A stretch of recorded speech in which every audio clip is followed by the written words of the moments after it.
Hey, Anna. Hand over your card. I've maxed out mine, so I can't use it anymore. What?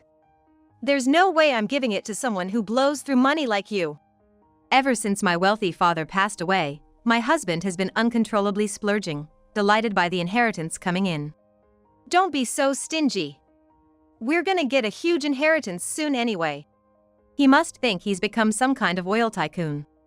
Fed up with his attitude, I decided to reveal a certain truth to him.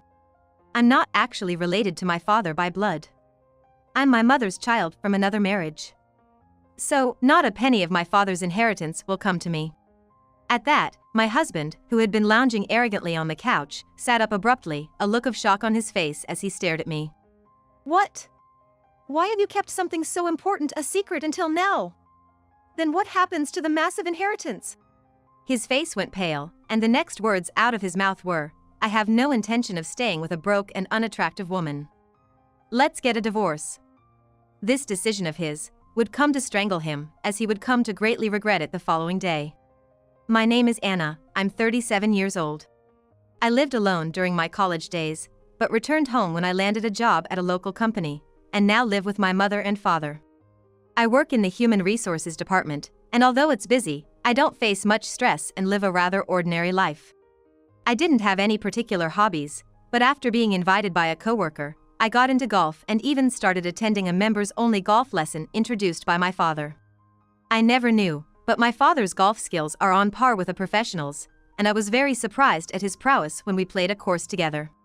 My interest in golf seemed to make my father very happy, and lately, we've been going out to practice together on his days off, enjoying the game.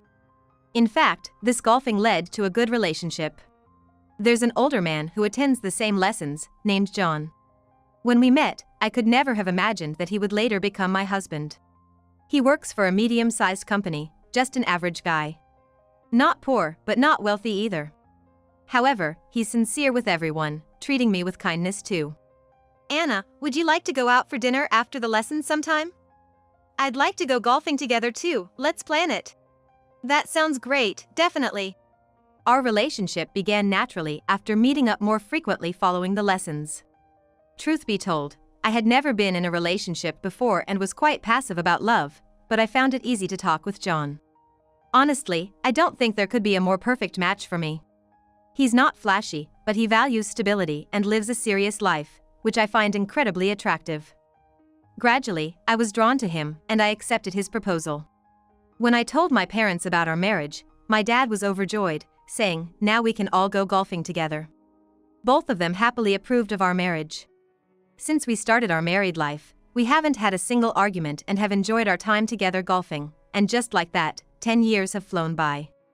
Unfortunately, we were not blessed with children, but we agreed that we should enjoy our life together nonetheless. Lately, we've not only been golfing but also enjoying traveling together as a couple. I never doubted that we would continue to spend our retirement years happily together, but tragedy struck unexpectedly. My parents were involved in a traffic accident while returning home from shopping. By the time I arrived at the hospital, they were already gone. According to the police, they were hit by a car that ran a red light and died instantly. I couldn't believe I had lost the two most important people in my life at the same time and sat in a daze on a sofa in the hospital lobby, waiting for my husband and relatives to arrive. Eventually, the day turned to night, and the once noisy lobby quieted down. Then, I saw my husband coming towards me from a different entrance, walking quickly. Anna. I'm sorry for being late. Have the other family members not arrived yet? And how are your father and mother? He must have rushed over from work, his breathing heavy and his shoulders heaving. Unable to meet his gaze directly, I looked away and shook my head. They were already gone when they were brought to the hospital. It's all so sudden, I can't wrap my head around it. I don't know what I'm supposed to do now. My husband gently embraced me as I sobbed. It's okay, Anna. Knowing your father, I'm sure he's left you a proper inheritance. So you don't have to worry about anything. Inheritance. It's not the money I'm worried about. I just never thought they would pass away so soon. I can't imagine life without them, and I can't accept it yet. I shared with my husband the raw emotions I was feeling. Of course, there are a mountain of things to do now, like the funeral and complicated procedures. But for now, I just wanted my husband to understand and comfort me. However, he uttered something unbelievable. Well, I get how you're feeling right now. But from my point of view, this accident is like a windfall. What? Did I hear that right? Wait, what did you just say? So I said it's like hitting the jackpot. I've been waiting for this moment ever since marrying Anna. It's been so long. Over 10 years of waiting, and they've finally passed. Now I can say goodbye to that crappy company and live it up. John continued, laughing as if he had been freed from something. Is this John? My calm and serious husband?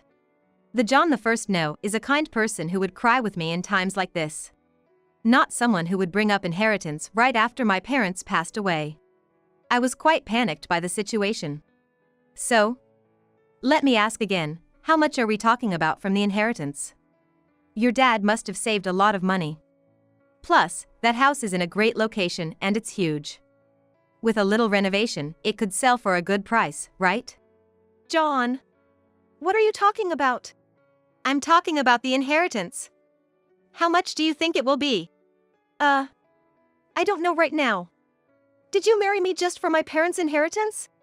I asked, trying to make sense of the situation despite my turmoil. Obviously. Who else would marry someone like you?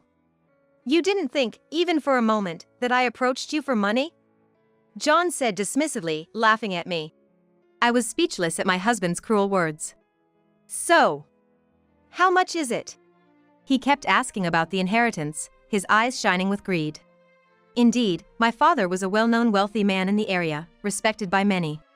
Though a bit away from downtown, he owned a lot of assets including land, real estate, and mountains. However, we had never discussed such matters before getting married, or even after our marriage was decided. John, when did you find out about my father's inheritance? I asked my husband, trying to hide the tremble in my voice. Of course, before we got married. Remember? When I was at that golf lesson with your dad, he told me directly. As soon as we talked about asset management, he spilled everything, from the lands he owned to everything about his daughter Anna. He bragged about it so much that I was convinced it was a good opportunity. So, you approached me because of that. What other reason could there be? Have you ever looked at yourself in the mirror? Your lack of dating experience until the age you met me speaks volumes. Even if I was after the money, you should be glad you got married at all. I could feel my blood boiling with each word he said.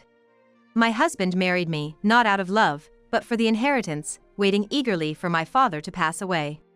The anger towards my husband's scheme and the shame of not seeing his true colors sooner made me feel like I was about to cry again, but I desperately held back. Crying now would feel like losing to this terrible man. I get it, John, I understand your plan, so please, no more. I don't know how much we will get from the inheritance. Right now, my head is full of my dad and mom, so let's talk about this when things have settled down. My husband looked displeased but only replied with a got it. After that, busy days continued with arranging the funeral and dealing with bureaucratic procedures. There was so much to do that I had no time to mourn my parents' deaths. When things finally settled down, the urns and a photo of my smiling parents were placed in the house, and looking at them, I finally felt the reality of their passing. I cried my heart out in front of the altar. Meanwhile, my husband, without any consideration for my feelings, was overjoyed at the prospect of the inheritance and started living a lavish lifestyle on his own. He began by purchasing the luxury car he had always wanted. The day after my parents died, while I was overwhelmed with various procedures, he apparently went to the car dealership, and I found the contract copy at home. The car hadn't been delivered yet, but he was already boasting about it to his coworkers and friends. Then, the nightlife and extravagant spending at high-end restaurants that he had probably been holding back on began. He stopped taking the lunches I made for him to work, choosing instead to eat at quite expensive places for lunch. Moreover, he started coming home after midnight every day, and on his days off, he went out more often, making his presence at home rare. Today, as he was getting ready to go out somewhere from the morning, he suddenly turned to me as if he remembered something. Hey, Anna. Give me your card. I've maxed out mine, so I can't use it anymore. What? You maxed out your limit? Unbelievable. There's no way I'm giving it to someone who spends like that. Oh, scary. Don't be so stingy. It's fine, right? We're gonna get a huge inheritance soon anyway. He must think he's become some kind of oil tycoon. Fed up with his attitude, I decided to reveal a certain truth to him. You know, John, I never told you this, but... Oh. Finally gonna tell me how much the inheritance is. Don't beat around the bush, just tell me. I'm not actually related to my father by blood. You get what I mean? At that, John, who had been lounging arrogantly on the couch, sat up abruptly, a look of shock on his face as he stared at me. My mom was divorced, and she remarried to my dad. I was her child from another marriage, so there's no blood relation between me and my dad. That means I won't get a penny of the inheritance. What? Why have you kept something so important a secret until now? Then what happens to the massive inheritance? I don't know. Probably my dad has several siblings, so it'll likely be divided among them. It seems like you had a misunderstanding, John, but you're gonna have to figure out how to pay for that maxed out card on your own, okay? No way! This has to be a lie! John's face went pale. He struggled to accept the reality that there would be no inheritance. I gave a lot of cash to Alice. She said she was moving out to live on her own, you know. For the initial costs, furniture. Wait, who's Alice? I was confused by the sudden mention of this person. It's obviously my affair partner. John, unsettled by the news of no inheritance, revealed his infidelity. And why didn't you tell me something this important? You could have at least had the decency to tell me after my parents passed. My husband started yelling and blaming me, which just made me disgusted. It hadn't even been that many days since my parents died, and here he was, spending extravagantly. But well, with this card's limit, I can barely scrape by. It would have been bad if I'd made one more big purchase. I had my eye on this watch, man, that was close. Safe, he said, checking the card statement on his phone, seemingly relieved. It seemed he had narrowly avoided a disaster. This makes no sense. Marrying a wealthy man's daughter and it comes to nothing. No money, and stuck with someone ugly. I have no use for you anymore. Does that mean you want a divorce? Yeah, that's right. He laughed at me as if mocking. Seeing him like this, I felt deeply sad that my entire marriage had been built on lies. There was no point in continuing a marriage with someone whose true character was now clear to me. His offer was actually a relief.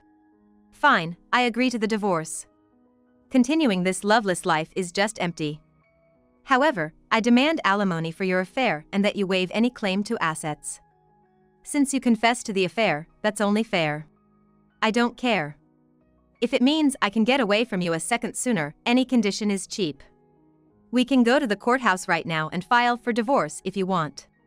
True to his word, we went straight to the city hall and quickly finalized the divorce. When we got back home, he packed his things and left for Alice's place.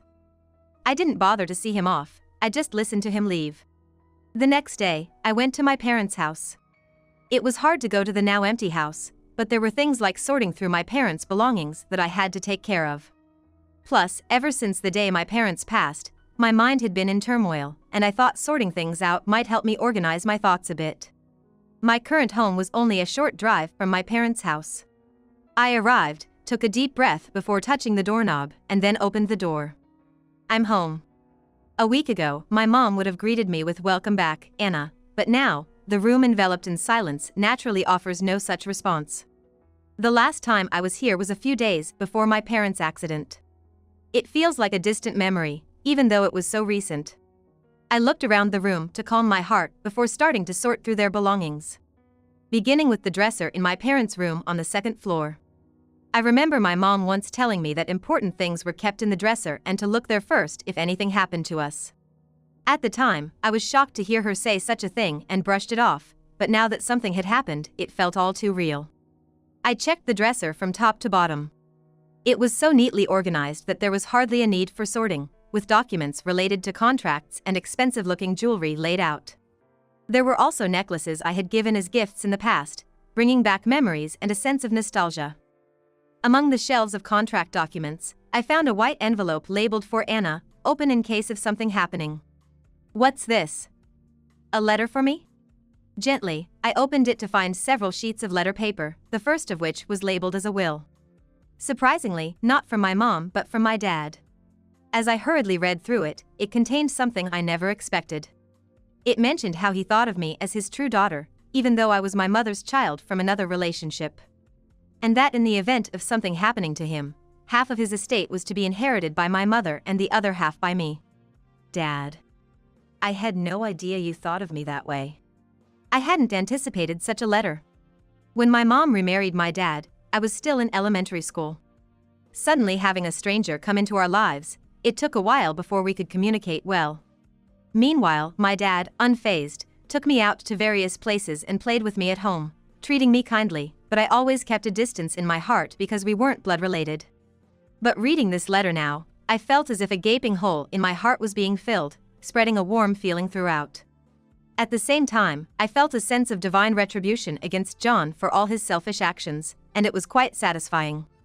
That's it, I thought, pulling out my phone from my pocket to take a picture of the letter's contents. After all he put me through, it was my turn to have the last laugh. With that thought, I immediately sent the photo to John, hoping to show off. I half expected to be blocked, but to my surprise, he read the message immediately and called. At first, I ignored his persistent calls, but eventually, I answered. Hello, John? Hello? What do you mean, hello? What's with this will? You said you were just a stepchild and that the inheritance would be divided among your dad's siblings, didn't you? John yelled, complaining to me. I thought so too at that time. Today, when I went to my parents' house to sort through their things, I just happened to find that will. I had no idea Dad thought that way. Talk about a windfall. My words seemed to fan the flames of John's anger, and he began to yell even more. This is fraud. You must have lied because you didn't want to give me the money, right? If that's the case, I have a right to that inheritance too. Right to inheritance? We got divorced yesterday, remember? Or did you forget already? Damn it. I'm not giving up on that inheritance. If you don't give me that money, I'll storm over to the house. John even resorted to threats. But there's no reason for me to give John any inheritance. Enough with the nonsense. You were the one who agreed to a divorce and waived any claim to assets just yesterday. And what did you say? That getting away from me was worth it. The divorce papers have been processed, we're strangers now. You won't get a penny of the inheritance. Looks like you rushed the divorce and lost out, truly pitiful. Hearing my words, John was yelling something, but realizing that spending any more time on him was a waste, I quickly hung up and set my phone to block his calls. I carefully put the letter back in my bag to make sure I wouldn't lose it and went back to sorting through the belongings. Memories kept surfacing with each item I found, pausing my work, but by dusk, I had mostly finished sorting everything. Leaving my parents' house, I got into my car, but recalling the conversation with John, I made a call to a certain place before heading back home. When I arrived, true to his word of storming over, there was John, filled with rage, waiting for me. You sure took your time cleaning up. Well, yeah. It took a while to find all the documents and stuff. So, what do you want? I stared John down, trying not to be intimidated, and kept the conversation going to buy some time. Don't play dumb. It's about the inheritance. You brought back bank books and stuff, right? Just give them to me and I won't do anything. I don't want to be here a second longer than I have to. John's face, happy when he left for his affair partner's place yesterday, had changed to one of exhaustion. And he looked restless, constantly fidgeting. I told you on the phone, we're strangers now. There's no reason for me to give you any inheritance. And why are you so desperate anyway? John's expression fell as if I hit a sore spot. And he stopped yelling, starting to talk about what happened yesterday. Actually, when I went to Alice's place yesterday and told her I wouldn't be getting any inheritance, she kicked me out, saying she had no use for someone without money. I thought I had some savings, but my account was empty. I barely have any cash on me. Even my next paycheck will be gone with the credit card payments. That's why I need the inheritance split now. Otherwise, I don't even have a place to sleep tonight. So, that's why. It all made sense now. John had absolutely no financial cushion. Moreover, he owed me alimony for his affair. It was clear what kind of life awaited him. Look, I was wrong. Marrying you for money, the affair, I apologize for everything. Let's start over, otherwise, I can't make it from here. That's not my problem. The one who misunderstood and splurged was John, right? Please! We should have talked more about the divorce. You think we can still make it work, don't you? Of course not. I can't live with you anymore. Still, John wouldn't back down and kept trying to persuade me, but my mind was already made up. Frustrated by my refusal, John was about to raise his hand to me when a police officer, who had been patrolling the area, came over. We heard yelling from down the street, "What's happening here?" Yes, the person I had called before returning home was the police. Knowing that John was lurking around my house, I had asked for a patrol just in case, reporting a suspicious person. The police, having witnessed John about to hit me, immediately took him to the patrol car for questioning. Let go. I'm her husband. We're not done talking. No, ex-husband. He's a stranger to me now. Please take him away. I was saved in the nick of time. After receiving a stern warning, John was quickly released, but since then, he has not loitered near my home, and I've regained peaceful days. Rumor has it, John's affair partner was a colleague from the same company, and they were both fired for violating company compliance. I don't know what they're doing now, but they must be living in poverty. A fitting end for someone blinded by greed. Though I've lost both my parents and divorced my husband, leaving me alone, I'm trying to live positively. I hadn't been able to go because I wasn't in the mood, but I've resumed my golf lessons. I've been praised more during lessons, and I'm grateful to my dad for giving me such a great hobby, enjoying my days filled with fulfillment. Thanks to the lessons, I've made friends and found more reasons to smile. As for the inheritance, I haven't squandered a penny and still have it saved in my account. I'm determined not to end up like John and am living a prudent life. Today is a beautiful sunny day, perfect for golf. Holding my dad's putter, I enjoy golf amidst nature. Every time I hold the putter, I feel like my dad is always with me, encouraging me. And I'll continue to live with a smile, cherishing the precious memories my parents left me.